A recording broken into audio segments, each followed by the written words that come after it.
get you more information on that story now. So women in South Africa are far less likely to have a driver's license than men. Stats SA has revealed that only 21.8% of women possessed a driver's license in 2020 compared to 40.1% of males. We're joined to discuss the gender inequality on our roads and why it matters by Stats SA Chief Director for Social Statistics, Soli Molai. Mr. Molai, thank you very much for your time. I can tell you this has definitely raised eyebrows in the studio here where we're debating a few things. So we're glad to have you on. Firstly, what is it that you were looking for? Why did you commission the study? Okay, thank you so much, Dudu, and good day to yourself and the listeners. Maybe just to bring context into the whole numbers, we have done a survey, which we call it the National Household Travel Survey, where we're looking at the travel patterns of South Africans. And then this study was conducted between January and March 2020. And some of the indicators that we have collected is just to find out from South Africans if they have a driving license and also understanding the travel patterns of South Africans. So why is it that fewer women have driver's licenses? From the survey, and this survey maybe something that I need to mention because that it was done also in 2013. So when we're doing the comparison between 2013 and 2020, we have noticed that males are more likely to have a driving license compared to females. So females in 2013, they were sitting around 19%, and now there's a slightly increase to about 22%.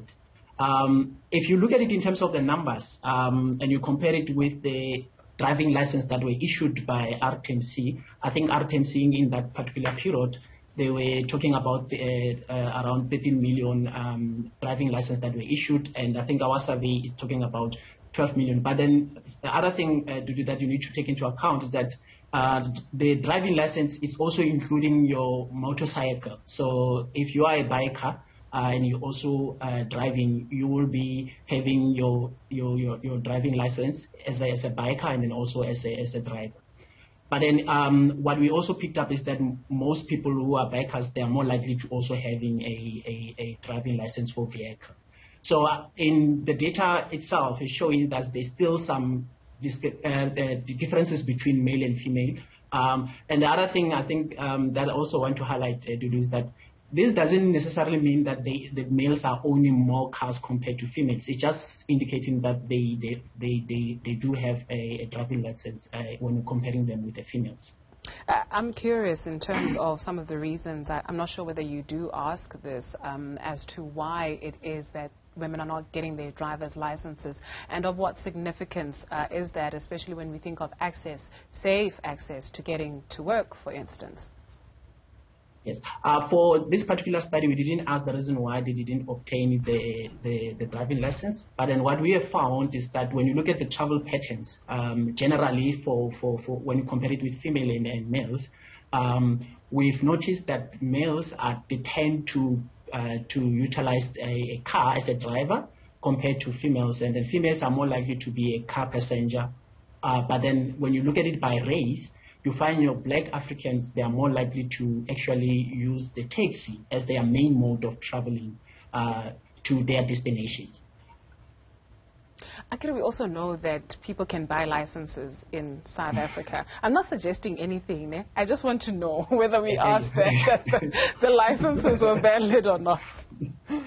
Unfortunately, in this case, we didn't ask that question. Yes, we just wanted to find out from South Africa whether they do have their driving license. Whether they obtain it, how they obtain it, I think that's not the indicator that we've measured in this survey. Right, I'm just being silly. And in terms of where people travel to, where is it that, people go?